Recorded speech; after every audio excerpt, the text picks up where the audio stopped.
Hey friends, welcome back to the channel and welcome back to week 13 of the Cool Down Catch-Up, a weekly catch-up of what went down last week in training. So last Friday marks the 3 weeks out from the Wausau Limitless Race, a backyard ultra style race. Since this is the next race I'll be doing and that this week I did my final loops practice, I figured I would highlight a little bit of the history, what a backyard ultra actually is, and my approach and strategies to this style of a race, which I implemented last year and I intend on doing this year as well.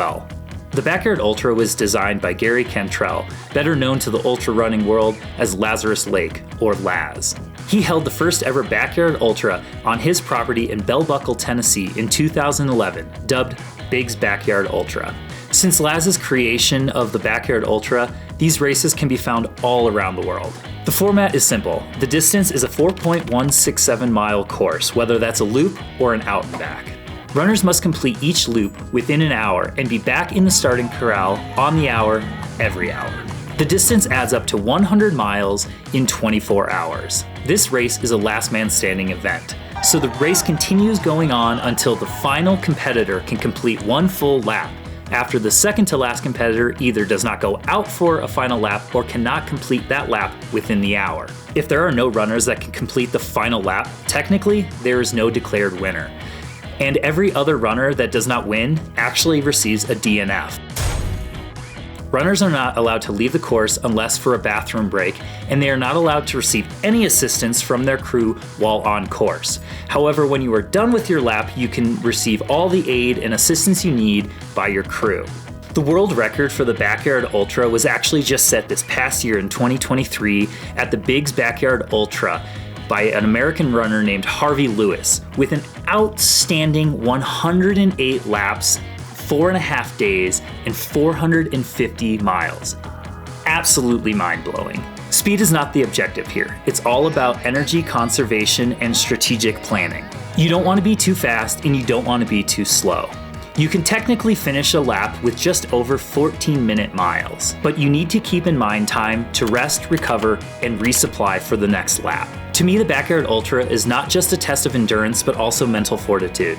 I know that last year when I decided to not go out for one more lap, it really came out to the fact that I just really did not want to go out and do that loop one more time, and not that my body had failed. You want to find a pace where you're not fatiguing your muscles from running too hard, but also allowing yourself enough time to do what you need back at the cruise station, whether that's resting, stretching, sleeping, eating, or anything else. My approach to this year's race, which is the same as last year, is to try to come in between that 50 and 55 minute mark. This gives me enough time to resupply, change clothes, eat, but not enough time to allow my muscles to start stiffening up. If I were intending to push well into the next day and further, I would probably try to implement a faster lap here and there to allow myself a little bit of time to take a quick cat nap.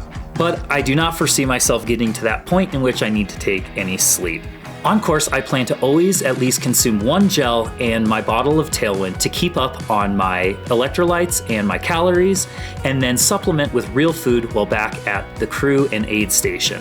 For me, pacing-wise, it's pretty simple. I plan on walking or speed hiking all of the uphills and inclines, and then settling into a steady pace on the flats and the downhills. Last year, as the laps progressed, I had landmarks in which I kept a note on what time I was passing them. This adjusted as the race went on, so that when I got to those points, if I was a little bit behind, I could pick up the pace during the running sections, and if I was ahead of pace, I could slow down and help conserve some energy. I hope that this little history lesson and details of what a Backyard Ultra is was interesting for you, and that my race strategy and plan was also informative. Have any of you guys ran a Backyard Ultra, and what strategies and approach do you use? I would love to hear from you in the comments below. As I mentioned last week, I had a little bit of lower leg pain at the end of the week, which kind of left me discouraged and made me change my training plan for this past week, hoping to allow that to heal. But more on that in a little bit as the Cool Down Catch-Up starts right now. Monday, Tuesday, and Wednesday I took as rest days, as the issue that was bothering me in my calf and my lower leg was still nagging. Each day I started to do various exercises and rehab strategies. I foam rolled, stretch, and did a band workout daily, along with icing, heating, and sitting in my compression boots. I'll be honest, I really wish that I was better at doing prehab exercises and stretching, but that's just not in my nature, and I always seem to be fighting from behind and having to rehab.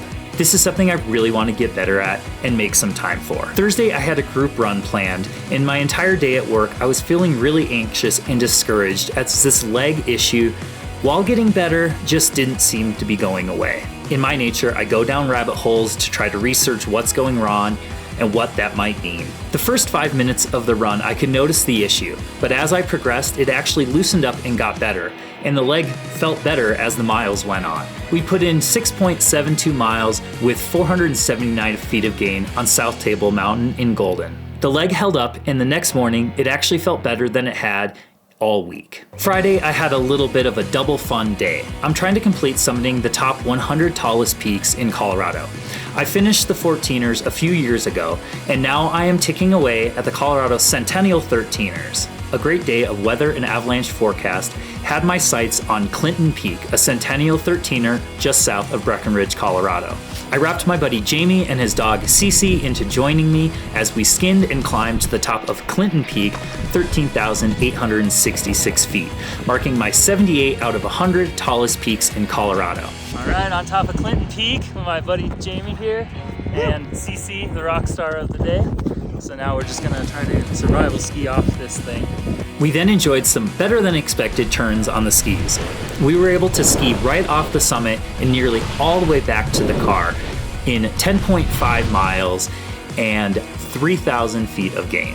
When I got home, I decided to go for a run on a trail that I can run to right from my house.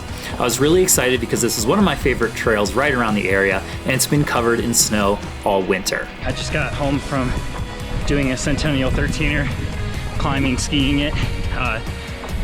And so I'm out just getting a little mini shakeout run today because tomorrow we're doing lap practice for the Wausau Backyard Ultra. So back on my local trail, but the ticks are out. I've already had like 4 on me, and you can see them sitting on the edge of the grass blades right where the trail goes. So you just run by and they latch right onto your socks or shoes. I hate ticks. I love being able to walk out my door and hit some trails and get on the dirt and off of the pavement and not see anybody else and still get a little bit of elevation gain in the process. Constantly out on these runs, expecting to see no one, but I feel you, buddy. My little post-centennial run ended me with 5.19 miles and 1,070 feet of gain, totaling up my day to over 4,000 feet of gain with the skis earlier that day. Saturday was the last day of loop practice for the Wausau Limitless Race, and Adam and I had planned to go for 10 hours or 10 laps. So we settled in for a long day on South Table in Golden, starting at 6 a.m. and running till 4 p.m. We're back here again doing lap practice on Saturday.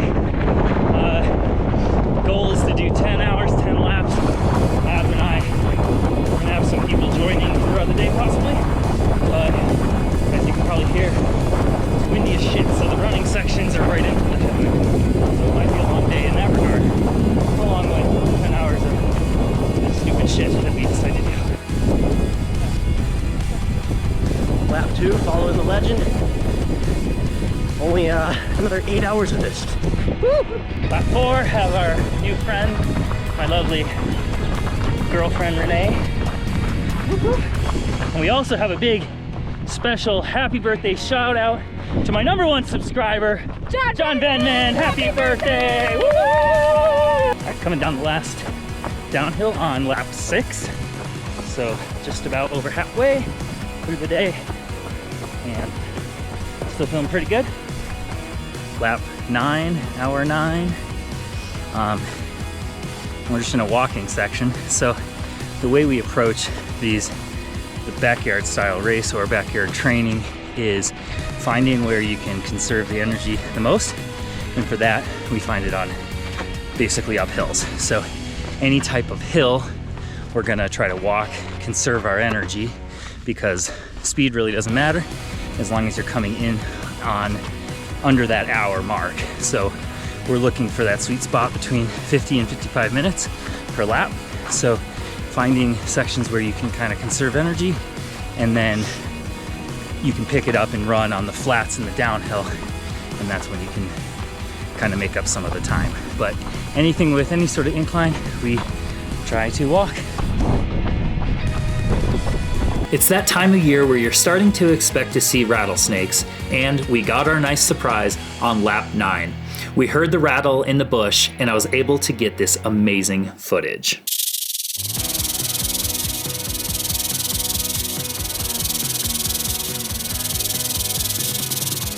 Just kidding, I'm scared as shit of snakes, and I steered way clear of that danger noodle.